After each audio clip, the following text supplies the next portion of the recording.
రాజకీయాలు రాజుకుంటున్నాయి. ప్రతిపక్షాల పోరు మొదలైంది.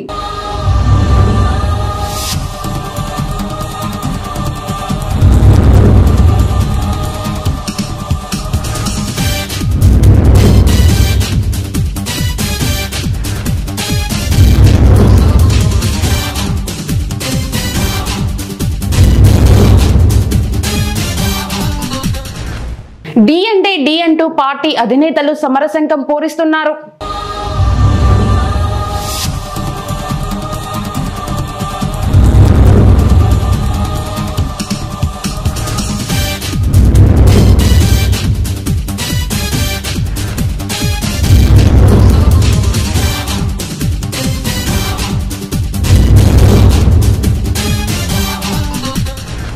రాబోయే ఎన్నికల్లో కాబోయే నాయకుడి గురించి ప్రజల మాటల్లో తెలుసుకుందాం.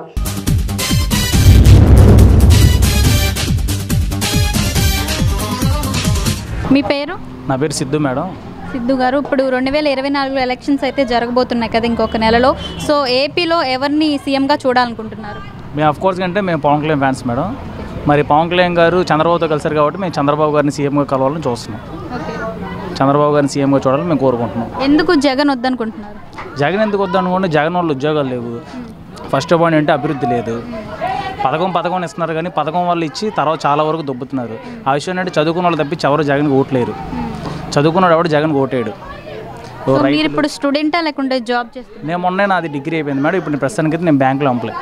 ఓకే, అంటే మీరు చదువుకునేటప్పుడు కానీ ఫీజు రియంబర్స్మెంట్ కానీ జాబ్ లాంటివి ఏమన్నా కలిగాయా జగన్ ప్రభుత్వంలో? జగన్ ప్రభుత్వంలో ఫీజు రియంబర్స్మెంట్ కదండి, మాకు వసతి దీవెన కదిలింది. వసతి దీవెన అని అంతకుముందు అంటే మొత్తం జగన్ మా వాళ్ళే డబ్బులు వేస్తున్నాను అనుకున్నాడు. కానీ జగన్ మాకు డబ్బులు ఇస్తుంది. నరేంద్ర మోడీ ఎస్సీ తరపున మాకు సెకండ్ ఇయర్లో 11,400 వేసాడు. ఫైనల్ ఇయర్ అంటే ఆ 13,000 వేసాడు. ఫస్ట్ ఇయర్లో ఏంటంటే జగన్ వేసినట్టు మొత్తం డుమ్ము కొట్టుకున్నారు. కానీ తర్వాత నరేంద్ర మోడీకి ఎన్ని సెంటర్లో తెలిసి వాళ్ళ పథకం వాళ్ళు సపరేట్గా మాకు అకౌంట్లో కొట్టేశారు. వాళ్ళ వల్లే మేము చదువుకున్నాం. జగన్ వాళ్ళు ఈ ప్రభుత్వంలో మీకైతే లబ్ధి ఏం పొందలేదా? వసతి దీవెన అనేది జగన్ వల్ల మాకు కలిగింది. వన్ టైం కలిగింది. First time 10,000, second time 7,000, third time ఏమో 8,000 వేశారు.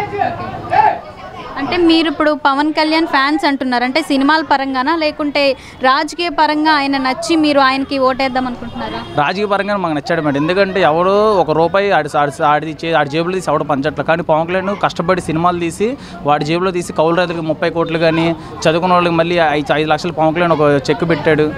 పవన్ కళ్యాణ్ సొంతంగా బీమా పెట్టాడు. ఎవరు ఎంతవరకు వెళ్ళచ్చు. అందుకనే మేము జీవితాంతం ఊపిరినంత వరకు ఆయన వెనకాల నడుస్తాం మేము. అంటే మనం చూసుకున్నట్లయితే పవన్ కళ్యాణ్కి రాజకీయ అనుభవం లేదు, అంటే సీనియర్ సిటిజన్ కాదు కదా. సో రాజకీయ అనుభవం లేదు, ఏ విధంగా ప్రభుత్వాన్ని నడిపిస్తారు అని ప్రశ్న వస్తుంది. మీరేమంటారు? పవన్ కళ్యాణ్ చేసి రాజకీయాలు ఉంటాయి మేడం. నీతి రాజకీయాలు చేద్దాం, కుల రాజకీయాలు, మత రాజకీయాలు వద్దనుకుంటాడు. కానీ ఇక్కడ ఆంధ్రప్రదేశ్లో ఉన్న రాజకీయాలు అలాంటివి అంటే ఎప్పుడైనా సరే మతాన్ని రచ్చగొట్టే రౌడీ రాజకీయాలు ఉంటున్నాయి. కానీ పవన్ కళ్యాణ్ అలాంటి రాజకీయాలు రావు. ఎప్పుడైనా సరే జనాన్ని బాగు చూసుకున్న రాజకీయం పవన్ కళ్యాణ్. ఆడి జేబులో డబ్బు తీసే రాజకీయం పవన్ కళ్యాణ్. కుల రాజకీయాలు, మత రాజకీయాలు పవన్ కళ్యాణ్ చేయడు ఎప్పుడు. అందుకని ఇక్కడ ఉన్న వాళ్ళకి ఏంటంటే పవన్ కళ్యాణ్ నచ్చడు. ఇప్పుడే కాదు, పవన్ కళ్యాణ్ ఎలా ఉంటే ఎప్పటికైనా సీఎం అవ్వడు. పవన్ కళ్యాణ్ కూడా ఎలాగలాగా డబ్బులు దొబ్బేయడం, దొంగతనాలు చేయడం, ఎలాగలాగా డబ్బు వేసుకుంటే పవన్ కళ్యాణ్ అప్పుడు సీఎం అవుతారు. అప్పుడు ఈ జనాలకి పవన్ కళ్యాణ్ ఎక్కుతాడు.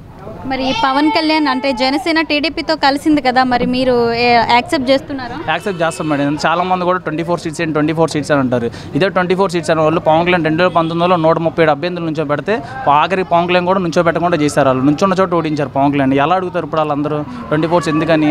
పవన్ కళ్యాణ్ వ్యూహం అంటే అందరూ తెలుసు. పవన్ కళ్యాణ్ నన్ను నమ్మండి అని మొన్న క్లియర్గా చెప్పాడు అందరికీ చంద్రబాబు తాడేపల్లిగూడలో. కాబట్టి మేము పవన్ కళ్యాణ్ నమ్మాం. 24 సీట్స్ అనేది అసలు మేము 24 సీట్స్ ఇంకా ఎక్కువ కోరుకుంటాం. ఇంకా పవన్ కళ్యాణ్ 10 సీట్లు తీసుకున్నా సరే మేము ఇంకా పవన్ కళ్యాణ్ వెనకాల నుంచి ఉంటాం. సో మీరైతే ఫ్యూచర్లో ఇక్కడైతే జనసేన టీడీపీ కలిసి రాబోతుంది కాబట్టి వాళ్ళని యాక్సెప్ట్ చేస్తున్నారు? మేము ఖచ్చితంగా చంద్రబాబుని యాక్సెప్ట్ చేస్తాం మేడం. చంద్రబాబు పవన్ కళ్యాణ్ ఖచ్చితంగా యాక్సెప్ట్ చేస్తాం.